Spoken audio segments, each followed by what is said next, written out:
Alors, comment rester efficace quand on a un quotidien perturbé? Alors, c'est des questions que j'ai reçues et ça fait plaisir de pouvoir répondre à vos questions. Alors, je vais y répondre du mieux que je peux. Effectivement, dans une vie d'entrepreneur, on aimerait que les choses soient toujours parfaites et fluides et faciles. Malheureusement, quand on est solopreneur à son compte, eh bien, aussi parent ou dans une vie active, il y a tout un tas de défis qui nous attendent, hein, comme élever ses enfants, les projets familiaux, s'occuper peut-être de l'entretien de sa maison, différents projets, des événements qui viennent se greffer, etc. Il y a toujours des choses qui viennent, entre guillemets, perturber notre quotidien. Et j'ai envie de dire que tant mieux, c'est aussi le signe que notre quotidien est finalement peut-être riche et vivant. Et donc ça, c'est comme ça que je vois les choses. En tout cas, effectivement, ça peut aussi venir impacter notre confiance en soi ou notre énergie quand on sent qu'il y a trop de choses qui prennent le dessus.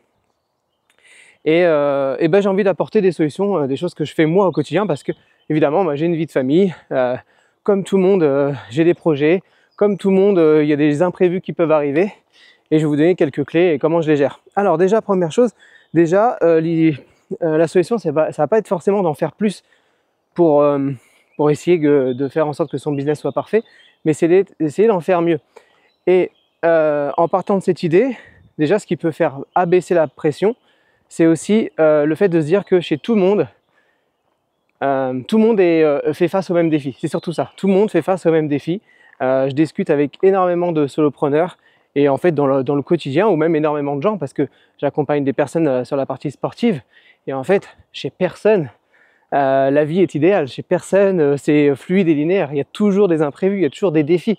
Donc en fait ça permet de faire baisser un petit peu cette pression et se dire bon ok, on est tous logés à la même enseigne, donc en fait maintenant faisons de notre mieux. C'est vraiment ce que je me dis, parce que je sais qu'autour de moi, voilà, toujours il y a des galères, il y a des défis, il y a des imprévus, il y a des perturbations, et malgré tout, on continue d'avancer.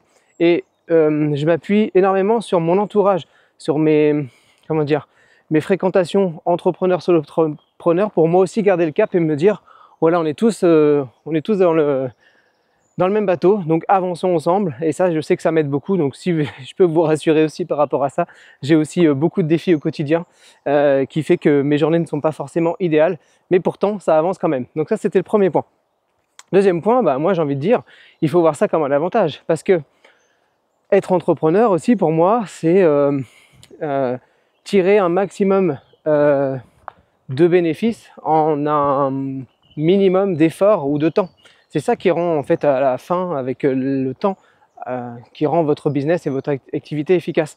Donc c'est un excellent moyen d'appliquer le principe 80-20. Donc c'est 80% de vos résultats viennent de 20% de vos actions. Et en fait, le fait d'être dans une vie qui est challengeante, et bien en fait ça va vous obliger à rentrer dans cet état d'esprit, à vous obliger à appliquer ce principe qui est le 80-20.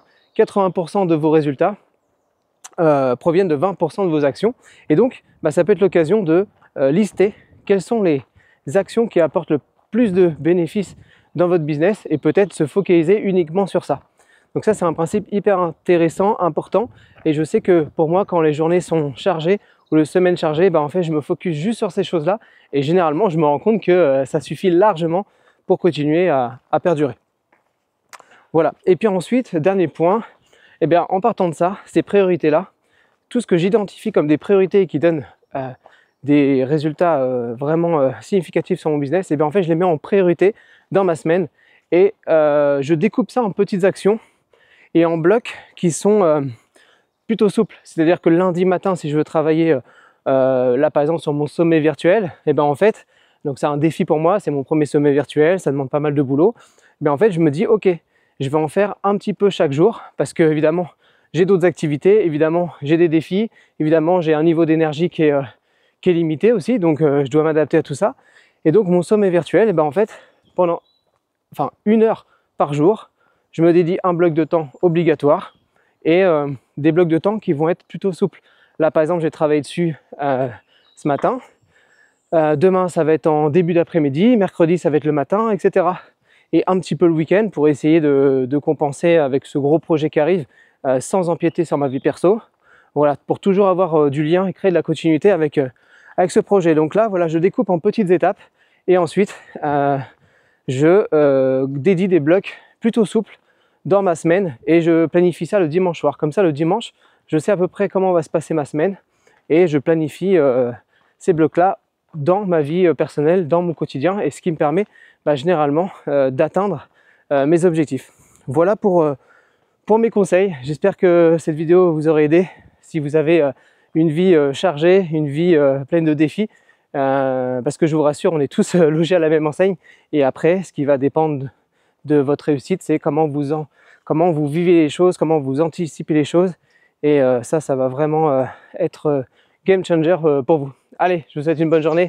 Si cette vidéo vous a plu, n'hésitez pas à vous abonner et on se retrouve pour de prochaines vidéos. Allez, à plus!